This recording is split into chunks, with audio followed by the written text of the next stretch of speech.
मुझे इतनी पीड़ा, इतना कष्ट हो रहा है। इन्होंने 16 साल की मेरी हिंदुवादी छवि को दलित बना के मुझे रख दिया। पिछले 9 घंटे से यहाँ पे एक भी डॉक्टर नहीं है। किस नाम का एम्स है ये? मेरा बाप ना बीजेपी का बहुत बड़ा मेंबर है। मेरे पापा मेरे को कहते हैं कि जो 30 बच्चे मरे हैं उनसे तेरे को क्या लेना देना। दोस्तों नमस्ते, मैं प्रशांत हूं और आप खुदरंग देख रहे हैं। भारतीय जनता पार्टी के नेताओं से जुड़ा हुआ एक बड़ा मामला, नेताओं नहीं, भाजपा का एक सांसद, राज्यसभा सांसद, और उसकी मानसिकता कैसी है और उस मानसिकता को कितना करारा जवाब मिला है वो मैं आपको दिखाऊंगा कि कैसे भारतीय जनता पार्टी के सांसद की अकड़ सरेआम सड़क पर निकाली गई है। आपको एक और तस्वीर बताऊंगा जहां पर मीलॉर्ड के साथ एक महिला ने तगड़ा कांड कर दिया और उसी कांड के साथ मीलॉर्ड की सारी पोल पट्टी और कुंडली सब खुल गया। अभी बताऊंगा। सुप्रीम कोर्ट से जुड़ी एक खबर है। सुप्रीम कोर्ट तक मामला सोनम वांगचुक के अनशन का पहुंच चुका है। सुप्रीम कोर्ट की बार एसोसिएशन के अध्यक्ष ने जो कुछ भी कहा है, जो कुछ भी चिट्ठी में लिखा है, उसने मोदी सरकार के कान खड़े कर दिए। खबर योगी आदित्यनाथ के गोरखपुर से भी है, जहां पर भारतीय जनता पार्टी के कार्यक्रमों में नाश्ता पानी के लिए जाने वाली भारतीय जनता पार्टी की एक कार्यकर्ता कैसे और क्यों गिड़गिड़ा रही है वो भी आपको दिखाऊंगा। और इसीलिए मैं कह रहा हूं कि इस वीडियो को आप लोग भारतीय जनता पार्टी के कार्यकर्ताओं, भाजपा पर आंख बंद करके यकीन करने वाले लोगों तक जरूर भेजिएगा, इसको शेयर करिएगा। मैं कभी कहता नहीं हूं क्योंकि ये वैसा ही वीडियो है। शुरुआत करते हैं सबसे पहले इसी खबर से।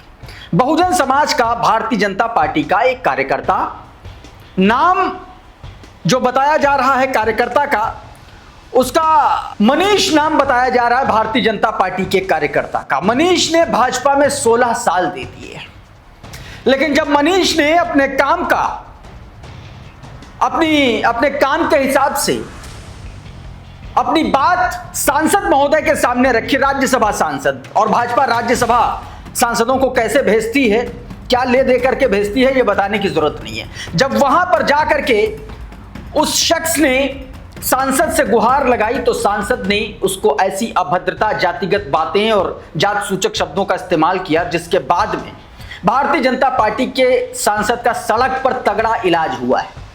इलाज जब मैं कह रहा हूं तो किस तरीके से उनकी अकड़ और हेकड़ी को सड़क पर रौंदा गया है वो मैं आपको दिखाऊंगा।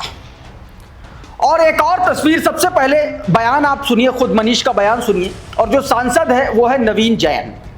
सुनिए जरा पहले क्या आरोप है ये सुनिए, फिर उसके बाद कैसे सांसद महोदय के फोटोज को, तस्वीरों को, कटआउट को चप्पलों से और जूतों से पीटा गया है वो भी दिखाऊंगा। देखिए जरा। अपने भविष्य पर विचार करने के लिए माननीय राज्यसभा सांसद नवीन जैन जी के निवास पे गया। वहाँ पर मैंने अपनी बात रखी तो वो पता नहीं उनको क्या उनका पारा चढ़ा। उन्होंने मुझसे कहा, यार तुम लोग ऐसे दायित्व मांगने की चेष्टा भी क्यों करते हो? आपको सिर्फ उस विंग में काम करना चाहिए जिस विंग में आपके लोग काम करते हैं। आपके लिए अलग मोर्चा बना हुआ है, आपको इन सब मोर्चों में काम करने की आवश्यकता नहीं है। और तीसरे पायदान में हम लोगों ने आपको बैठाया, तुम सीधे 10वें पायदान में बैठकर हमारी शान पर बैठने का काम कर रहे हो। आप लोगों को अपनी औकात में रहना चाहिए, अपनी औकात अपनी हैसियत के हिसाब से मांगना चाहिए, और दोबारा किसी भी ऐसे मामले को लेकर मेरे पास आने की चेष्टा मत करना। मुझे इतनी पीड़ा, इतना कष्ट हो रहा है कि इतना समय काम करने के बाद इन्होंने 16 साल की मेरी हिंदुवादी छवि को दलित बना के मुझे रख दिया। ये मेरे लिए बहुत दुख का, पीड़ा का विषय है। ये बयान इसलिए आपको पूरा सुनने की जरूरत है ताकि भारतीय जनता पार्टी के कार्यकर्ताओं को यह पता चल सके, अगर वो खास करके वो दलित समाज से आते हैं तो उनको यह पता चल सके कि भाजपा आज की तारीख में भी बहुजनों को, दलित समाज के लोगों को कहां पर रखना चाहती है। और जब वही दलित समाज के लोग अपना हक और अधिकार मांगते हैं तो उनको किस तरीके से बेइज्जत होना पड़ता है जाति के नाम पर। यह उसका जीता जागता उदाहरण है। लेकिन भारतीय जनता पार्टी के सांसद, नेता, विधायक ये शायद भूल चुके हैं कि आज के दौर का जो समाज है, खासतौर पर बहुजन समाज, दलित समाज, अपने हक और अधिकारों के लिए बेहद जागरूक है, और इसीलिए इन महोदय की खटिया खड़ी कर दी है सड़क पर। अब ये वीडियो देख लीजिए आप। नरेंद्र प्रताप ने ये वीडियो शेयर किया है। देखिए, वाल्मीकि समाज की पंचायत में बीजेपी सांसद नवीन जैन के तस्वीरों को जूते मारे गए हैं, उनके गाल पर चप्पल मारे गए हैं। देखिए, यह है आगरा की ये तस्वीरें हैं। आगरा का ये पूरा का पूरा मामला है, जात सूचक शब्द का है। और दलित इस बात से नाराज हैं, भयंकर तरीके से नाराज। और अब मैं आपको एक और तस्वीर दिखाऊंगा, फिर मिलॉर्ड वाली खबर पर आपको ले चलूंगा। एक और तस्वीर है गोरखपुर की, कैसे भारतीय जनता पार्टी के नेताओं और उनके कार्यकर्ताओं की आंख खुल रही है, उनकी आंखों पर पड़ा हुआ भाजपा का फर्जी जाला जो है वो धीरे धीरे साफ हो रहा है, उसकी तस्वीर दिखाता हूं। मामला गोरखपुर का है। एक लड़की है, भारतीय जनता पार्टी की कार्यकर्ता है, और जब उसका भाई बीमार हुआ तो भाजपा ने कैसे पल्ला झाड़ा, उसका जीता जागता उदाहरण। इस वीडियो को देखिए आप जरा। हमरे खातिर ही मौका बहुत खास रहे, काहे कि इतना बड़े कार्यक्रम में निमंत्रण मिलल और हम अकेले महिला क्रिएटर के रूप में शामिल रहनी। इस सम्मान खातिर दिल से धन्यवाद और रमेश गुप्ता जी के नई जिम्मेदारी खातिर बहुत बहुत शुभकामनाएं। जहाँ खाना रहे वो हम और हमारे भाई न भटकी, ऐसा कैसी हो सकेला। भाजपा जय भाजपा जय भाजपा। पिछले 9 घंटे से यहाँ पे एक भी डॉक्टर नहीं है जो मेरे भाई को देख सके या उसकी रिपोर्ट भर देख सके। किस नाम का एम्स है ये? यहाँ पे एक इमरजेंसी में डॉक्टर नहीं है। मेरी योगी जी से दरखास्त है, मुझे कुछ समझ नहीं आ रहा है। देखा, मतलब एक प्लेट नाश्ते के चक्कर में भाजपा की जय जय कराए, और जब भाई अस्पताल में बीमार पड़ा है तो अब वही भाजपा के कार्यकर्ता, वही इन्फ्लुएंसर गिड़गिड़ा रहे हैं, कोई साथ देने वाला नहीं है। मनीष यादव लिख रहे हैं, अगर आप भाजपा के कट्टर समर्थक हैं, अगर आप भाजपा के लिए काम करते हैं, अगर आप भाजपा के सोशल मीडिया टीम है, अगर आप भाजपा का प्रचार करते हैं, अगर आप कट्टर अंधभक्त हैं, तो ये वीडियो देखिए और सोचिए कि पार्टी के लिए काम करने वालों की हालात क्या है। बहुत लंबा चौड़ा उन्होंने लिखा कि लड़की का नाम श्वेता है, ये इन्फ्लुएंसर है और अभी 2 दिन पहले अपने भाई के साथ भाजपा के प्रचार के लिए कंटेंट इकट्ठा करने एक मीटिंग में गई थी।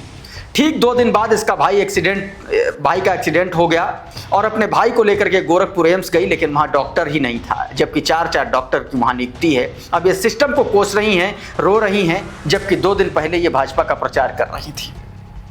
एक और ऐसी ही आपको तस्वीर दिखाता हूं। ये तस्वीर आपको अंदर तक हिला देगी। भारतीय जनता पार्टी के एक नेता का लड़का जो अपने ही पिता की पोल खोल रहा है कि भारतीय जनता पार्टी के नेता दरअसल होते किस लेवल के और कितना नीचे तक गिर सकते हैं। वीडियो देखिए, जंतर मंतर का वीडियो बताया जा रहा है। तो भाई आज ना मैं अपना घर छोड़ के आया।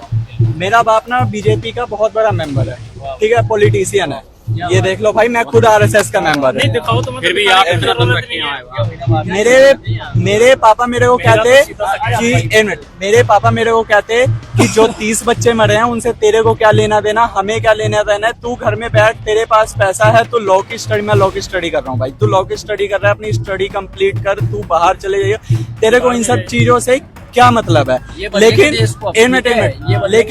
मैंने बोला ठीक है कोई बात नहीं, अगर आपके अंदर ये दिल, मैं 2 भाई हूँ, आपके अंदर ये दिल है ना, तो मैं तो ये सोच रहा हूँ कि जब आप 30 बच्चों के बारे में नहीं सोच रहे हो तो कल को आपको कोई 2-4 करोड़ और रुपए देगा, बोलेगा मैं तेरे को प्राइम मिनिस्टर बना देता हूँ, अपने एक बेटे को कुर्बान करते, आप कर दोगे, अपने बच्चों के बारे में कर दोगे, ठीक है।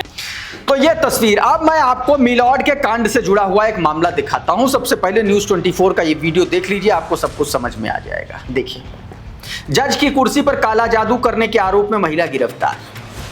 अब सवाल सबसे बड़ा ये है कि महिला ने जज साहब के साथ, मिलॉर्ड के साथ कांड किया तो किया, लेकिन उससे भी बड़ा सवाल यह है कि काला जादू मानने वाले मिलॉर्ड हैं कौन?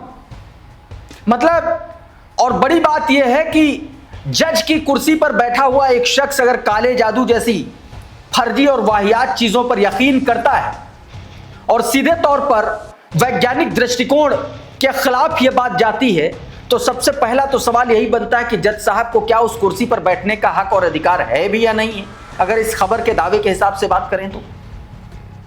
मतलब आप सोचिए, इससे ये एक खबर नहीं, एक 2 खबर। एक, जो मिलॉर्ड कितने बड़े गैर वैज्ञानिक आदमी हैं, इससे यह बात पता चलती है, यानी कि अंधविश्वासी व्यक्ति हैं, इसमें कोई 2 राय नहीं है।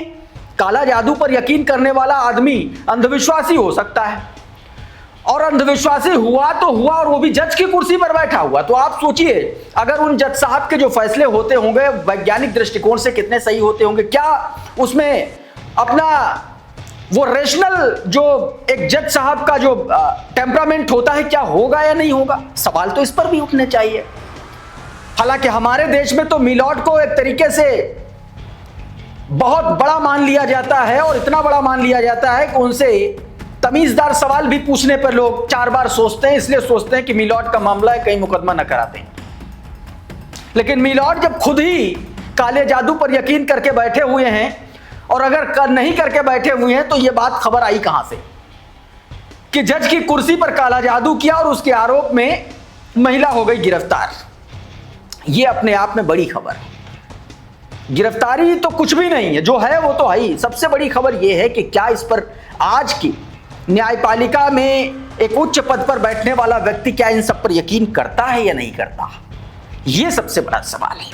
तो एक तो यह तस्वीर मैंने आपको दिखाई, और अब मैं सोनम वांगचुक से जुड़ा एक मुद्दा आपको दिखाने की कोशिश करता हूं। आपको पता है सोनम वांगचुक लगातार नीट पेपर धांधली, पेपर लीक को लेकर के, बेरोजगारी को लेकर के, रोजगार को लेकर के, और नरेंद्र मोदी की सरकार में जो मंत्री हैं धर्मेंद्र प्रधान और नितिन गडकरी जैसे, जो अपने आप को आका समझ बैठे हैं, खुदा समझ बैठे हैं, ऐसे बेशर्म मंत्रियों के खिलाफ धरने पर बैठे, अनशन पर बैठे हुए हैं। और 18-19 दिन उनको अनशन को हो चुका है। तबीयत बहुत ज्यादा खराब है। इसको लेकर के सुप्रीम कोर्ट की बार एसोसिएशन के अध्यक्ष विकास सिंह ने एक चिट्ठी लिखी, और उस चिट्ठी ने नरेंद्र मोदी की सरकार की पूरी धज्जियां उड़ा करके रख दी हैं। यह चिट्ठी आपकी स्क्रीन पर है, मैं आपको पढ़ करके उसका जिस्ट समझाने की कोशिश करूंगा। इसमें उन्होंने जो लिखा है कि आप, इनमें साफ साफ लिखा है, कहा कि वे दिन अब बीत चुके हैं जब नेता या मंत्री अपनी नैतिक जिम्मेदारी स्वीकार करते थे और लोगों के जीवन पर गंभीर प्रभाव पड़ने पर पद छोड़ देते थे। आज राजनीति बदल चुकी है। हम अपने आसपास संस्थागत विफलताएं और टूटी हुई व्यवस्थाएं देख रहे हैं जो लाखों युवाओं के जीवन को प्रभावित कर रही, लेकिन सत्ता में बैठे लोग न शर्म महसूस करते और ना ही जिम्मेदारी। आज के कई राजनेता का नैतिक स्तर काफी गिर चुका है। संसद में गंभीर आपराधिक मामलों वाले लोगों का चुना जाना भी इसी का प्रमाण है। ऐसे समय में किसी राजनेता से अंतरात्मा की उम्मीद करना लगभग असंभव है। यह नरेंद्र मोदी की सरकार और उसकी बेशर्मी और उसके नेताओं के जिल्लेलाही का जो उनके सर पर गुरूर और नशा सवार है, उसकी पूरी की पूरी पोल खोलता है। और सबसे बड़ी बेशर्म बात यह है कि रूबिका लियाकत जैसे गोदी एंकर और अजीत भारती जैसे चिंटू जो है, वो इस अनशन पर फंडिंग के सोर्स पता कर रहे हैं। आप कर लीजिए, करना चाहिए, अधिकार है और होना भी चाहिए कि कहीं हो तो नहीं रहा। लेकिन सबसे बड़ा सवाल यह है कि कोई यूं ही अपनी जान देने आता है क्या? लेकिन इस देश का सबसे बड़ा जो दुर्भाग्य है वो यही है, क्योंकि यहां पर गोदी एंकर सब कुछ बेच चुके हैं, और जिनको खबर बतानी चाहिए थी, जिनको जनता की आवाज बननी चाहिए थी, वो सरकार की चप्पलों को जीभ लगा करके चाटने में व्यस्त हैं। बहुत सारे ऐसे एंकर्स हैं, बहुत सारे ऐसे लोग। तो दोस्तों, अभी के इस वीडियो में बहरहाल इतना ही। बहुत बहुत शुक्रिया, बहुत बहुत धन्यवाद। आप जुड़े रहिए आपके अपने चैनल खुदरंग के साथ। नमस्कार।